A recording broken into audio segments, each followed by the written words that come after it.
수익률 나침판이 되어줄 주식 이야기 의제 토크 만나보도록 하겠습니다. 자, 오늘은요, 걸어도 빛이 보이지 않는 것처럼 답답한 흐름을 이어가고 있는 바이오주에 대한 이야기 나눠보도록 하겠습니다. 올해 초부터 바이오주 계속해서 악재들이 터져 나왔습니다. 삼성바이오로직스의 분식회계 논란부터 최근에는 인보사 허가 취소 등 다양한 이슈가 산적해 있는 모양새입니다. 자, 거기에 미중 무역 분쟁 등 국내 이슈들까지 덮치면서 좀처럼 반등하지 못하는 모습을 보이고 있는데요. 자, 이렇게 첩첩산중인 바이오주, 과연 언제쯤 악재가 해소될 수 있을지, 또 어떤 대응 전략을 짜보면 좋을지 우리 불기둥팀과 함께 오늘 이야기 나눠보도록 하겠습니다. 자, 먼저 이 질문부터 한번 드려봐야 될 것 같습니다. 정부의 신성장 동력 이 3대가 수소차, 그리고 비메모리, 그리고 바이오 이렇게 세 개인데 수소차 요즘 괜찮은 모습 보이고 있습니다. 근데 바이오 들은 이렇게 많은 분들이 답답해하실 만큼, 그리고 저희가 오늘 이 주제를 뽑은 거는 많은 분들이 바이오에 관한 궁금증 굉장히 많이 올려주셔서 오늘은 바이오에 대한 모든 것을 우리가 여기서 한번 탈탈 털어보자. 이런 의미로서 오늘 주제를 선정을 해봤는데요. 자, 먼저 이거부터 한번 질문을 드려보도록 하겠습니다. 정부에서 이렇게 지원을 하려고 이런 정부의 발표들도 있는 상태인데도 이렇게 악재, 그러니까 이렇게 바이오주가 이렇게 좋은 모습을 보이지 못하는 이유, 현재 바이오주의 시각, 과연 어떻게들 보시는지 굉장히 궁금해집니다. 어느 분이 먼저 포문을 열어주시겠습니까? 네, 가문수 대표님. 네, 눈이 마주쳤기 때문에 먼저 주시죠. 네. 자, 바이오주 여러분 참 답답하실 거라는 생각이 듭니다. 지금 오늘 코스피 지수가 2124.78포인트 갭상승을 아주 시원하게 해서 볼린저밴드 상단까지 올려놨는데, 사실 제약 바이오주들 오늘 흐름이 그닥 그렇게 나쁘진 않았습니다. 에이프로젠 제약도 뭐 7%대 저 소형주이지만 코미팜이라든지 이런 종목들이 반등들이 있었는데요. 사실 HLB 같은 종목들도 거의 뭐 코스닥 이 소형주처럼 움직임들이 최근에 있었습니다.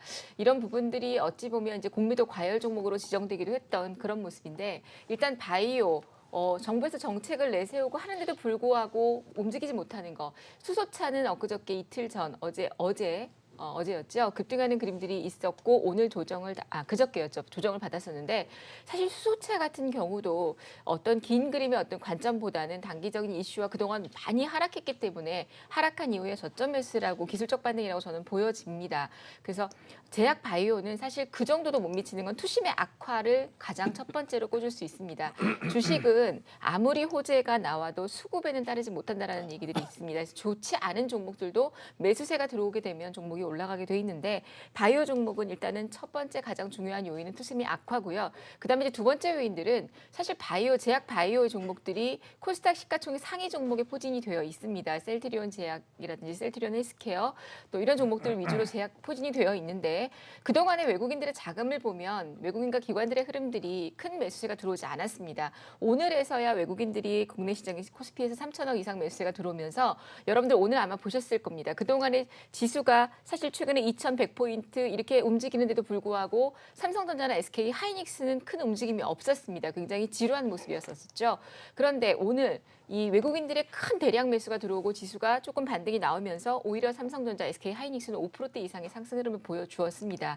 첫 번째는 투심의 악화라고 볼 수 있고요. 두 번째는 이 외국인들의 자금이 그동안 크게 유입되지 않았었기 때문에 일단 외국인들의 큰 자금이 들어와야만 시가총액 상위에 있는 코스닥 종목들 또 제약 바이오들이 반등이 나올 수 있는데, 자금이 큰 돈이 여태까지 들어오지 못했다라는 걸 뽑을 수가 있겠고요. 그다음에 이제 세 번째로 또 하나 이제 그렇기 때문에 사실은 외국인들의 기관 자금이 들어오더라도 많이 계속 유입이 돼 있었다면 큰 매수세가 들어와 있었기 때문에 밑에 받침돌이 될 수가 있겠죠. 그런데 지금은 그렇게 자금이 들어온 흐름이 없었기 때문에 받침돌이 되지 않고 단기 반등이 나와도 금방 무너지고 하는 그림들을 볼 수가 있었다라고 보여지고요.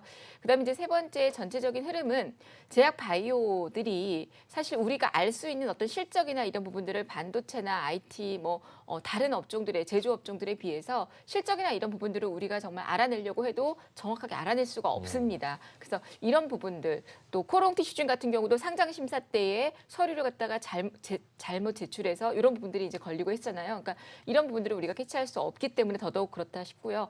이제는 이렇게 그 양치기 소년 같은 느낌. 제약 바이오가 정부에서 아무리 육성한다 하더라도 반등 여름들이 없으니까 우리 투자자들이 신뢰를 못하는 것 같다라는 생각이 듭니다. 네. 좋습니다. 자, 다음 우리 김동엽 대표님께 한번 여쭤보도록 하겠습니다. 바이오주 좀처럼 반등하지 못하는 이유, 바이오주의 현 시점 어떻게 보고 계시는지 궁금하고요. 또 하나는 궁금한 게 바이오주는 다른 업종보다 특히나 작은 이슈에도 굉장히 많이 흔들리는 모습을 보이고 있습니다. 그 이유는 또 어떻게 보시는지 여러 가지 질문을 한번 드려봅니다. 네, 앞서서 우리 강문숙 대표님이 뭐 자세한 말씀을 많이 해주셨으니까요. 저는 뭐 그 앞서고 가장 큰 대명제가 지금 흔들리고 있다라고 이제 이유를 말씀드리고 싶은데, 앞서서 뭐 우리나라 신성장 동력으로 해가지고 뭐 자율주행을 포함하는 어떤 미래차, 그리고 뭐 바이오, 또 비메모리 반도체 이런 것들 예를 들어주셨습니다만, 다른 쪽도 리스크한 요인이 있고 위험한 상황이 나옵니다. 뭐 수소차 같은 경우도 얼마 전에 탱크가 폭발도 했었고, 뭐 스마트폰 같은 그런 경우도 배터리가 갑자기 부풀어 올라가지고 못 쓰게 되는 모델들이 나오거든요.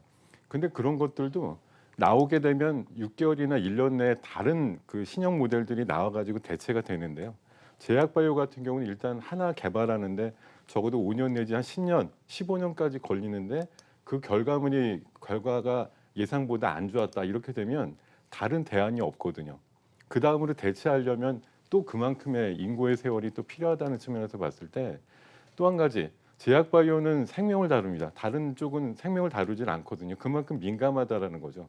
이게 신뢰가 깨졌을 때 사람의 목숨을 가지고 장난치느냐라고 뭐 여론이라든가 이미지가 형성되면, 그 부분을 바로 세우려면 굉장한 시간과 노력과 뭐 돈이 들어간다고 볼 수가 있기 때문에, 한번 무너지기 시작한 신뢰에 대한 문제가 현재 지금 2, 3년 기간 동안 여러 기업들에서 지금 얘기가 나온 거거든요. 그게 뭐 맞든 안 맞든 간에 최근에 분식회계를 통해 가지고 가장 형님격으로 볼 수 있는 삼성 바이오로직스라든가 셀트리온 문제가 한 2, 3년 장기화가 되고 있을 뿐만 아니라 4대 메이저 전통 제약사 같은 경우도 R&D 쪽에 많이 투자가 들어가서 그렇다고 합니다만, 최근 한 2년 동안 실적을 보면 굉장히 안 좋습니다. 실적이 악화되는 그런 상황이고, 나머지 신약과 관련된 업체들도 임상실험과 관련된 일정들이 계속 지연이 된다든가 아니면 루머 같은 것들이 생성되면서 신뢰를 깰 수 있는 그런 요인들이 워낙 시장에 많이 등장을 했고요. 또 한 가지 제가 지난 시간에도 한번 말씀드렸던 것 같은데, 한미약품이 2015년 대규모의 그 라이센스 아웃을 통해서 형성됐던 주가의 파동을 장기선을 가지고 한번 그 그림을 그려보면, 이게 지금 한 3년 내지 한 4년 동안 기간 동안 그 진폭이 줄어들면서 지금 거의 마무리 시점까지 와 있다는 얘기입니다. 그래서 대시세 이후에 기간 조정과 가격 조정의 마무리 국면 정도 돼 있기 때문에, 지금 그 정도가 됐으니까 3년 정도 조정을 받은 시점에서 업종이라든가 이런 섹터에 대한 관심이 굉장히 떨어져 있는 상황이다 이렇게 볼 수가 있어서, 앞서서도 말씀 주셨지만 뭐 투자 심리 자체가 제약바이오단에 크게 흥미를 느끼지 못하니까 작은 악재에도 투심이 금방 흔들리기도 하고 큰 반응이 나오기도 하고, 이렇게 진로가 좀 형성되고 있다 이렇게 좀 분석을 하고 있습니다. 네, 좋습니다. 자, 우리 김병준 대표님 같은 질문 한번 드려보겠습니다. 바이오주 좀처럼 반등하지 못하는 이유 뭐에 있다고 보시는지, 그리고 또 작은 이슈에도 큰 하락을 보이는 막 출렁출렁거리는 바이오주 왜 이런 일이 생기는 건지 한번 여쭤보도록 하겠습니다. 뭐 두 분이 뭐 다 말씀하셨는데 또 그렇죠. 하려니까. 제가 뭐 그랬다고 또 대표님의 의견을 안 들어볼 수 없기 때문에 네, 같은 의견이시면 같다 이렇게 말씀해 주셔도 될 것 같습니다. 두 분 다 말씀하셨는데 네, 네. 사실 뭐 이게 정답은 뭐 답답하면 우리가 안 하면 되는 거죠, 그죠? 우리 가번석 대표께서 뭐 답답하다 그러는데 저는 네. 뭐 답답한 건 없어요. 근데 이제 투자자분들 입장에서 보면 뭐 상당히 좀 심각한 일이죠. 고점에서 그렇죠. 물리신 분들도 많고 이렇기 때문에 이제 심각하지 않을 수가 없는데, 사실 이제 여러 가지 이제 이유가 있겠습니다만은 그 바이오 주들을 이제 둘러싸고 여러 가지 이제 악재가 최근에 이제 겹겹이 불거지고 심화되고 있다는 점이 가장 이제 큰 문제입니다. 이런 것들이 결국은 투심을 악화시키는 뭐 그런 요인이다 이렇게 이제 볼 수가 있는데, 뭐 잘 아시다시피 이제 그 몇 년 전부터 이제 불거진 이제 그 한미약품을 이제 비롯해서 기술 수출 해지 문제라든지, 그다음에 그 작년부터 문제가 되어 되어오고 있는 그 삼바 분식 회계 문제, 이게 생각보다는 지금 상당히 또 오래 끌리고 있거든요. 단기간에 좀 끝날 문제가 아니라고 보이고, 이것도 하나의 어떤 큰 중요한 이슈가 되고 있다는 점이고요. 거기에다가 더불어다가 기름에다가 우리가 불을 붙이는 격인데, 최근에 그 인보사죠. 제품명 인보사인데 그 성분 변경 논란입니다. 이것 때문에 티슈진이 뭐 지금 상장 폐지가 되느냐 마냐, 거기에 또 논란 속에 또 휩싸이고 있고, 두 번째는 자금 문제와 연구 기간, 텀이라고 그러죠. 투자 자금이 사실은 이 장기간 많이 들어갑니다. 그리고 그렇다 보니까 이제 불확실성이 굉장히 크다는 점, 그리고 연구 기간이 길다는 점으로 보면 바이오 업종들의 리스크가 타 업종보다 크다는 점입니다. 그리고 이제 그 단기간 실적도 나오기가 좀 힘들다는 점이 상당히 이러한 그 단기간에 좀 최근에 반등하지 못한 뭐 그런 모습이다, 이렇게 볼 수 있는데, 이렇게 이제 시장이 또 어렵다 보니까 이런 바이오 업종은 사실은 우리가 성장성을 많이 보지 않습니까? 그래서 성장성보다 실적이 나오는 쪽으로 또 투자자들이 자금이 몰린다는 점입니다. 결론적으로 말씀드리면 최근에 그 삼바 문제라든지 그 티슈진 문제가 불거지면서 기대보다 우려가 커지다 보니까 투심이 악화되고, 이런 것들 때문에 자금 문제가 돌출되면 주가가 하방으로 크게 하방으로 보이는 반응을 보이는 것으로 보여지고 있습니다. 네, 좋습니다. 자, 이렇게 해서 세 분에게 지금 현재 바이오주에 관한 시점 어떻게 보고 계시는지 한번 여쭤봤습니다. 자, 바이오주 요즘 가장 또 뜨거웠던 것들 중에 하나가 코오롱 티슈진 상패 조사 연장 소식이 또 들려왔습니다. 코오롱 티슈진 과연 상패를 할지, 그리고 또 이와 함께 줄기세포도 같이 무너졌다고 하는데 줄기세포와 관련된 향후 전망들 어떻게 예측하고 계시는지 한번 여쭤보도록 하겠습니다. 근데 이게 뭐 많은 분들 다 알고 계시겠지만 간단하게 말씀을 드리면은 원래 관절염 치료제 원래 허가 받았던 것과 다른 성분을 사용했고, 또 회사는 그 사실을 미리 알고 있었다, 뭐 이런 정도의 이야기까지 현재 들리고 있는 상태고, 그래서 상패는 일단 다음 달 10일로 결정을 연장을 한 상태입니다. 어떻게 진행이 될 거라고 예측을 하시는지 이번에 우리 김동엽 대표님께 먼저 여쭤볼까요? 네, 오늘 뭐 사실 몇몇 개 뉴스를 통해서 이미 진행 과정에 대해서 공표가 돼 있거든요. 원래는 그 상장 적격성 심사를 바로 좀 하려고 그러다가 공교롭게도 청문회라고 하는 일정이 지난번에 식약처에서 발표하기 전에 했어야 되는데 그런 부분을 간과하고 하다 보니까 이게 프로세스가 좀 잘못됐다라는 지적이 나와서 청문회를 어저께 했습니다. 네. 비공개 청문회를 어저께 그 충북 오송에서 진행을 했고요. 물론 나오는 말을 보면은 이제 그 회사 측에서는 처음에 몰랐다, 상당히 오랜 기간 몰랐기 때문에 이럴 수밖에 없었다라고 아마 변명을 했다라고 얘기를 나오는데, 구체적으로 아마 의견들을 모아서 취합을 해서 결론을 내려면 그래도 한 며칠간 이게 일정이 좀 나올 거라서 바로 지금 상장 적격성 심사를 해가지고 그 퇴출의 여부를 결정짓기에는 좀 애매하다는 입장 때문에 이런 것들은 한 보름 정도 연기를 했습니다. 그래서 7월 10일부로 해서 상장 적격성 심사의 대상 여부를 결정을 하겠다고 하는 겁니다. 오늘 나온 얘기를 종합을 해보면 상장 적격성 심사 대상이 되는지 여부를 7월 10일부로 결정을 짓는 거지 그날 바로 상장 폐지를 결정짓는 게 아닙니다. 그때 대상이 되면 그로부터 한 보름 정도 기간 내에 또 상장 적격성 심사를 따로 해가지고 결정이 되는 부분이거든요. 그러니까 이론적으로 보면은 아마 7월 말쯤에 그 가부가 결정이 될 가능성이 높다라고 보시면 될 것 같고요. 뭐 원래 식약처에서 지금 굉장히 강공 드라이브로 몰고 있고 절차상의 하자 부분 때문에 청문회를 거쳤고, 이런 부분 때문에 뭐 의견을 원래 갖고 있는 방향성이라든가 결론이 크게 달라지지는 않을 것 같아서요. 사실 뭐 이미 정지는 돼 있고 그 결정에 따라서 재개가 되느냐 아니면 정리면으로 들어가느냐 이런 정도 이제 여부가 남아 있는 상황인데요.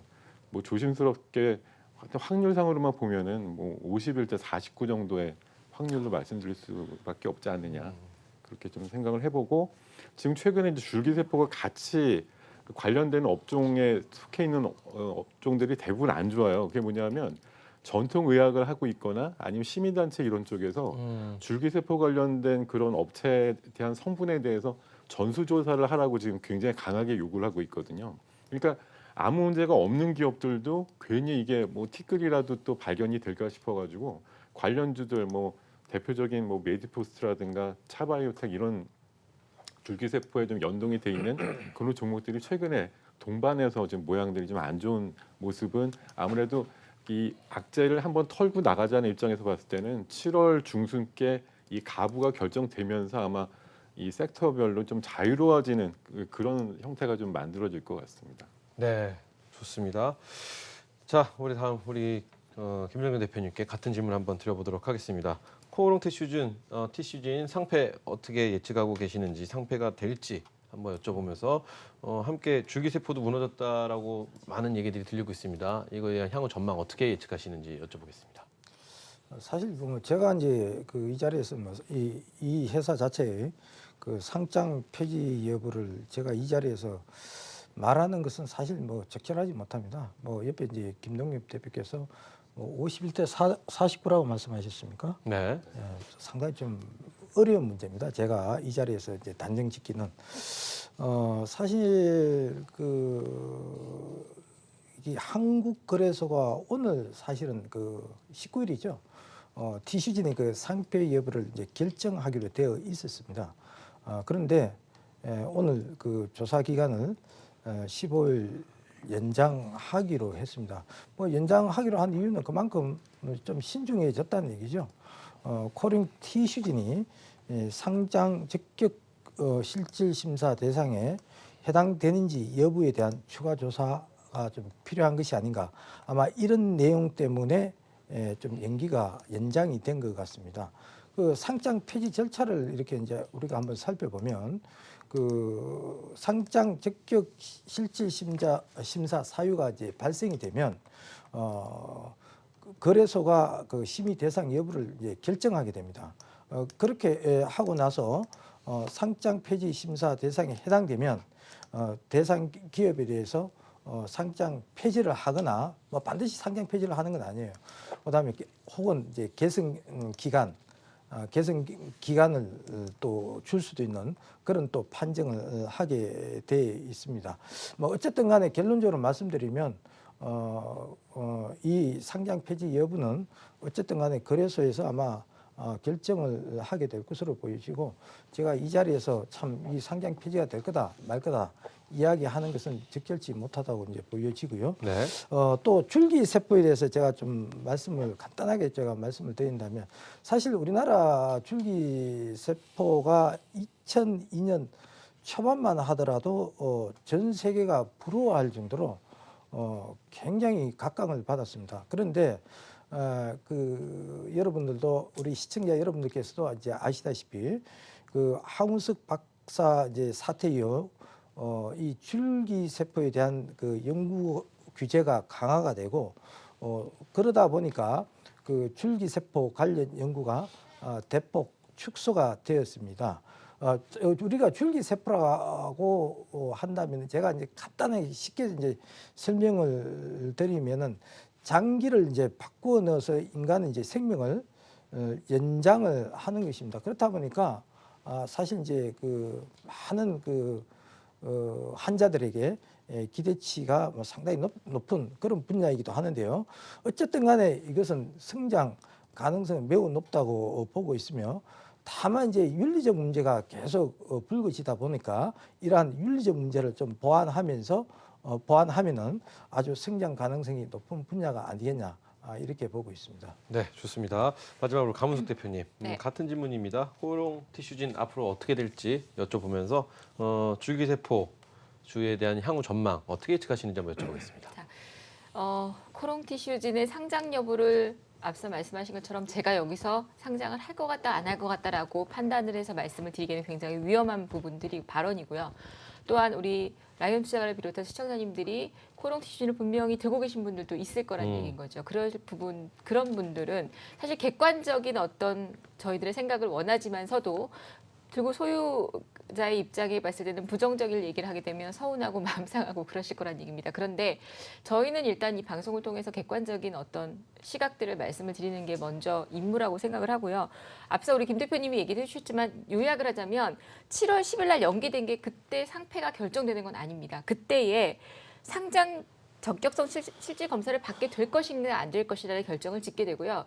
이제 그러니까 심사를 받아야 된다라고 결정이 되게 되면 다시 기업심사위원회 회부할지를 결정을 해서 이 기업심사위에서 회부가 되면 20영업일이라는 기간의 심의를 거쳐서 상장 폐지와 유지 이 사이에 운명의 길에 서 있게 됩니다. 그래서 앞서 말씀하신 것처럼 한 7월 30, 그러니까 영업일로 기준으로 한다면 8월 초까지 넘어갈 수도 있겠죠. 그때까지 해서 연장이 되는데, 그러니까 결정이 되는데 이번 연장 같은 경우에는 사실 들고 계신 분들은 뭔가 좀 희망이 있어서 연장이 된 게 아닌가라고 생각하실 수도 있는데 사실 이번 연장권은 식약처의 어떤 청문 절차를 의식한 기본적인 밟아야 되는 과정이다라고 보실 수가 있습니다. 비공개 청문회도 있었지만 절차상의 마지막 관문인 청문회를 거치자라는 의미고요.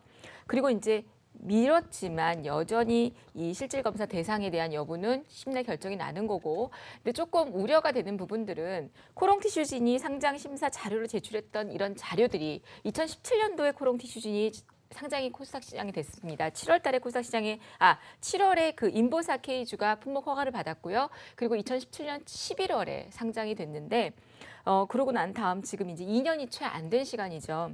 그런데 이 상장 심사 자료를 제출했던 이런 서류들이 허위로 밝혀졌습니다. 그래서 상장 실질 심사에 있어서는 좀 불가피하지 않을까, 이 부분은 피해갈 수 없지 않을까라고 생각됩니다. 물론 그 이후에 20여일간의 유지냐 상장 폐지냐의 결정 부분들은 또 이제 이후의 흐름들을 봐야겠지만, 그래서 저는 실질 심사는 불가피할 거로 여겨지고요.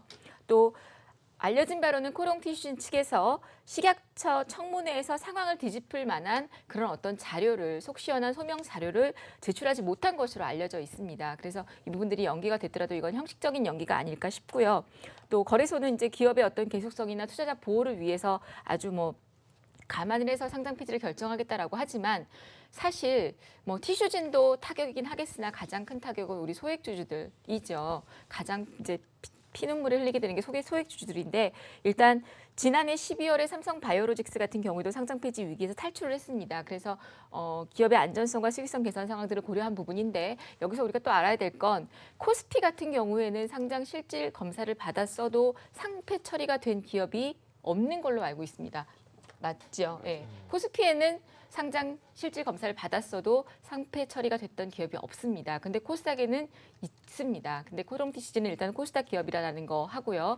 우리 대표님이 51대 49라고 얘기해 주셨는데 참 저희들의 지금 생각을 아주 적절하게 잘 표현해 주신 것 같습니다. 그래서 저는 일단 티슈진은 실질 심사는 불가피할 것으로 여겨진다. 그리고 사실 티슈진 측에서 여러 가지 어떤 소명 자료를 내놓지 못하고 있는 입장이기 때문에 굉장히 불리한 조건은 맞다라는 말씀을 드리겠고요.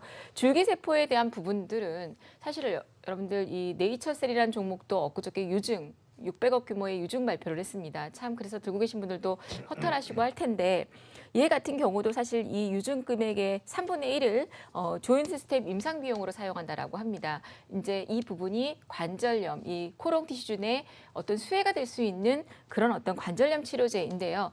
현재는 이 유상증자, 또 코스닥 기업들이 최근에 유상증자가 참 많이 나오고 있습니다. 평화산업도 그렇고 얼마 전에 상보도 그랬었고요. NCN이라는 기업도 유증을 크게 했는데, 일단 줄기세포의 흐름들이 무너지긴 했지만 차후에 네이처셀도 마찬가지고 어떻게 이제 개선이 되는지 여부를 봐야 할 것 같고요.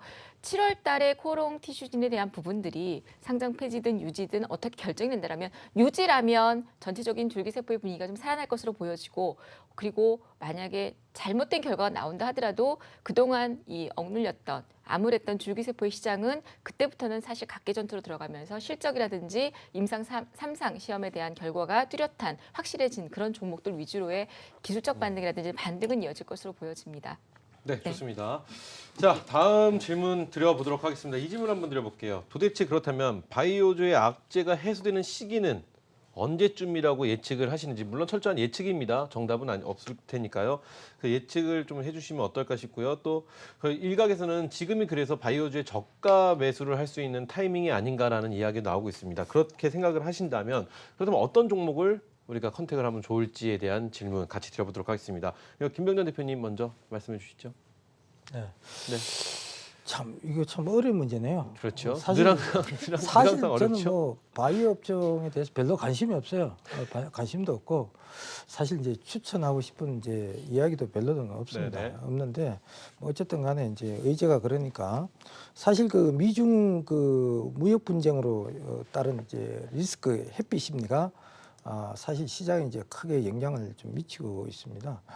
그래서 이제 최근에 이제 경향을 보면 사실적으로 이제 그 실적이 이제 수반되는 그런 종목 위주로 지금 수급이 몰리고 있습니다.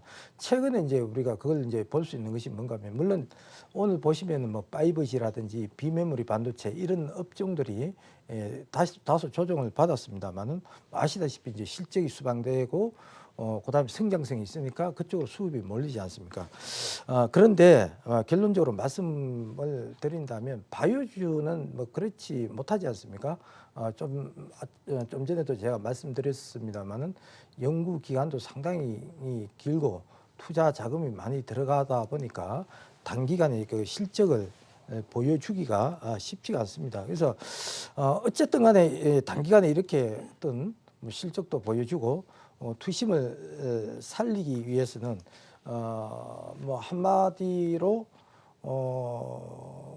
뭐 바이오주의 실적 개선, 뭐 다른 이야기로 한다면은 뭐 라이센스 아웃 등 이런 재료들이 지속적으로 터져줘야 투자 심리가 개선될 것으로 보여지는데 이러한 것들이 앞으로 당분간 좀 소강 상태가 되지 않겠냐 이렇게 보고 있기 때문에 당장에는 쉽지 않은 것으로 보여집니다. 뭐 혹시라도 이제 고점에서 상당히 물려가지고 이제 손실을 많이 보시는 분들은 뭐 어쩔 수 없이 이제 뭐 가지고 있어야 될 형편도 있겠지만 없으신 분들 같으면은 굳이 결론적으로 당분간은 손대지 않는 것이 좋지 않겠냐 이렇게 보고 있고요. 수급이 붙고 어느 정도 매집이 완료된 상황에서 우리가 기술적으로 따진다면 바이오 업종 자체가 중장기 이평선인 240일선을 뚫을 때쯤 그때 관심을 갖고 보는 것이 바람직하지 않겠냐 이렇게 보고 있습니다. 네, 좋습니다. 자, 다음은 질문 이어서 우리 가문수 대표님께 드려보도록 네. 하겠습니다. 가문수 대표님이 생각하는 바이오주 언제까지 일어날까? 제가 지금 시청자 의견 이런 것도 있습니다. 한국의 재성장을 바이오 줄기세포의 성장에 보고 있다. 반도체는 국가를 지키는 버팀목이지만 바이오는 한국의 뭐 재성장을 다시 한번 끄는 뭐 이런 의견 여러 가지 의견이 지금 시청자분들한테 들어오고 있는데 많은 분들이 그만큼 관심이 있다는 뜻이 아닌가 싶습니다. 바이오주의 악재 과연 언제까지 갈지에 대한 첫 번째 질문 드려보고요. 또 하나는 많은 분들이 저가 매수의 기회라고 생각하고 계십니다. 그렇다면 어떤 종목들 우리가 눈여겨보면 좋을지 한번 질문을 같이 드려보도록 하겠습니다. 자, 일단은 바이오주 우리 앞서 시청자님이 문자 보내주셨던 것처럼 반도체나 뭐 이런 것들은 버팀목이다라고 얘기를 하셨고 바이오는 이제 근데 사실 바이오라는 건 어찌 보면 국민의 건강 복지, 그다음에 어떤 업그레이드된 생활 어떤 패턴들 이런 것들인데 우리나라의 가장 취약한 부분이 또 그런 게 아닌가 싶습니다. 산업이나 IT, 인터넷 이런 거는 굉장히 빛의 속도로 발달을 하는데 의외로 국민 건강이나 복지나 이런 부분들은 또 좋다라는 건 막 우르르 몰리긴 하는데요. 또 그런 부분들이 저변이 이게 확실하게 어떤 깔리면서 성장하기에는 아직 우리나라의 어떤 전체적인 흐름이 바이오에 투자를 하고 또 믿고 기다리고 또한 우리 주식시장의 어떤 흐름들도 그렇습니다. 바이오 같은 경우는 임상 3상, 여러분들 자꾸 이제 임상 3상, 3상을 하는데요. 임상 3상이라는 게 사실 이렇습니다. 약을 개발하고 판매 허가가 나기 전에 임상 시험을 거쳐야 합니다. 1상에서 3상이라는 단계가 있는데 여러분들이 임상 3상, 3상 말만 들으셨지만 구체적으로 뭔가를 모르시는 분도 있을 거예요. 1에서 3단계라는 단계를 걸쳐서 진행이 되는데 임상 3상의 경우에는 약효와 그다음에 부작용에 대한 광범위한 부분들을 현실적으로 적용을 해서 임상 3상에 걸리는 기간만도 2년에서 3년입니다. 그러면 1단계부터 3단계까지라면 약 하나가 신약이 개발돼서 사용되기까지 이런 기간들은 최소한 5년, 6년이 걸린다는 얘기인 거죠. 그러면 사실 우리가 바이오 업종을 선택해서 매수를 해서 투자를 할 때에는 정말 5년, 6년의 장기적인 관점을 가지고 투자를 해야 됩니다. 그런데 문제는 이렇게 투자를 했을 때에 예전에는 바이오주들이 성공하면 대박이 난다 이런 어떤 생각들이 있었습니다. 그런데 지금은 이런 개념의 가치를 전혀 못 받고 있고 삼성 바이오로직스나 코롱, 티슈진 같은 이런 기업들에서도 이런 사태가 일어나기 때문에 기대가 아닌 우려가 계속되고 있다는 거죠. 그래서 일단 바이오의 어떤 흐름들은 지금으로 봤을 때 얘는 시기적으로 본다라면 이제 9월에 유럽 종양학회도 있고 미국의 혈액학회도 있고 주요 학회들이 예정되어 있습니다. 근데 사실 우리가 1분기, 2분기 때도 봤지만 이런 어떤 학회들이 있을 때에도 제약 바이오가 큰 폭의 상승들은 없었다라고 보여집니다. 문제는 뭐냐면 앞서 말씀드린 것처럼 수급이 굉장히 악화됐기 때문이죠. 그래서 시기적으로 봤을 때에는 7월 이후 인보사와 삼성 바이오로직스에 대한 부분들이 해결이 되면서 여름이 지나고 선선한 바람이 불 때부터 바이오가 이제 조금 나아지지 않을까 싶은데요.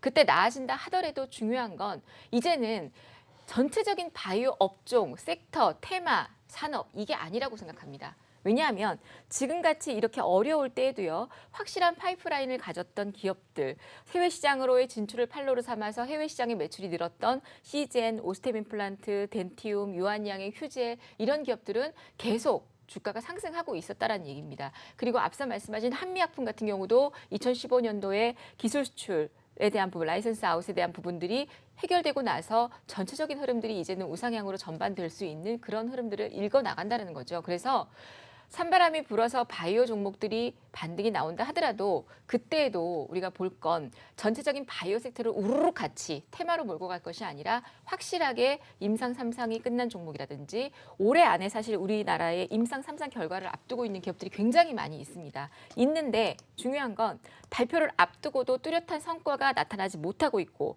부각되지 않는 상태에서 불안감만 나오고 있고 또 기업들이 3상 발표를 미루고 있는 상황이에요. 미루고 여기에다가 최근 결과가 미룬 상태에서 대규모 자금 조달을 또 유입하고 있고 하다 보니 더 불안감이 나오는 듯한데요. 당부드리고 싶은 얘기는 찬바람이 불기 시작하면 좀 여름이 지나고 나서 한 9월 달 정도부터는 반등이 나오지 않을까 싶은데 그렇다 하더라도 전체적인 바이오 섹터를 몰고 가는 게 아니라 파이프라인이 확실한 기업들, 임상 3상이 끝난 기업이라든지 이런 기업들이 좋을 것으로 예상이 되고요. 저 또한 지금은 제약 바이오는 저점 매수는 아니라고 봅니다. 보유하신 네. 분들이라면 중기적 관점으로 좀 기업의 내용을 보면서 들고 가셨으면 좋겠습니다. 그래요, 좋습니다. 굳이 바이오를 지금 네. 손댈 필요가 있겠느냐?